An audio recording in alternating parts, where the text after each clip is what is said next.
and distinguished guests. On behalf of the State Foundation on Culture and the Arts, it's my privilege to congratulate you on the dedication of these works of art today and the completion of this magnificent complex. And for those of you wondering, what does culture and arts have to do with politics and the judiciary? Please allow me to explain. So, in 1967, Hawaii became the first state in the nation to adopt a % for art law.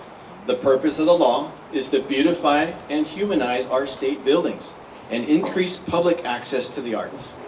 Our legislators were pioneers in recognizing the importance of art to the human spirit and development. Today, across our nation, there are over 300 public art programs at the federal, state, and county levels. The arts are an important policy asset and prosperity generator for the state. The presence of a strong state art agency ensures that all of our communities, regardless of their geographic location or economic status, have access to the arts. In addition to their inherent value to society, the arts offer a distinctive blend of benefits that support the administration's priorities, including education. The arts foster imagination and facilitate our community's success in and out of school. The arts provide the critical thinking, communication, and innovation skills essential for productive 21st century workforce. As a civic catalyst, the arts create welcoming sense of place and a desirable quality of life.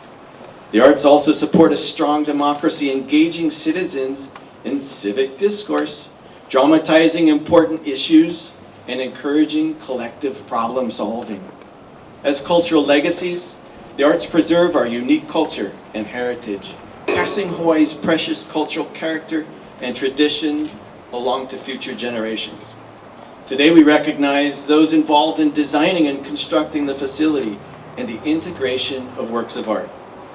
And I'm just going to go through this list because it's crazy. The collaboration between the Judiciary, Architects Hawaii, the Department of Accounting and General Services, Liliuokalani Trust, the artists, NAN Inc., State Foundation on Culture and the Arts staff and commissioners. It's truly a remarkable feat. Each of those entities trusted in one another, that together as a team they could achieve something great. And this grand facility is a testament to their efforts. So now, let's talk about these two site-specific sculptures. You all came in this way, but actually when you enter the facility, you'll come that way.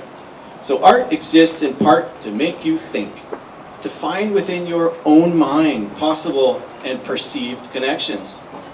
Abstract artwork raises the bar and can make us work a little harder to make those connections.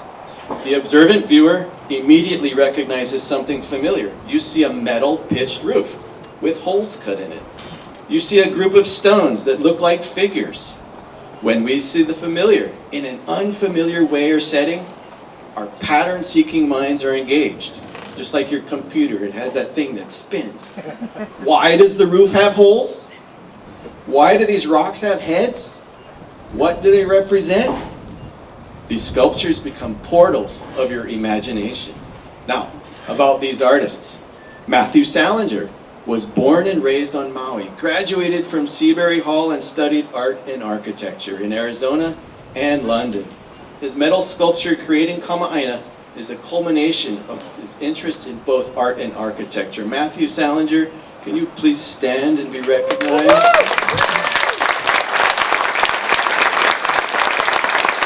And if you wonder why there's holes in it, you can ask him after, or look it up in your program or on the plaques.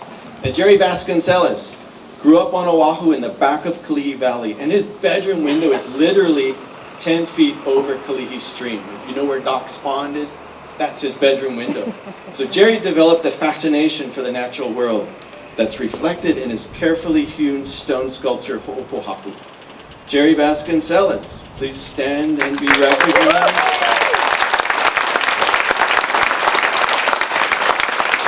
Thank you. And as you enter the judiciary today, you will notice there are no works of art on the walls, except in the law library.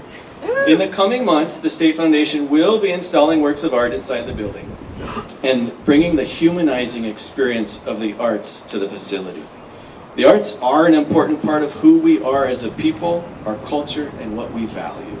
and the Kona judiciary sets a high standard for artistic and architectural excellence in public buildings. So congratulations and thank you, and take a walk through on your way out and enjoy. Thank you.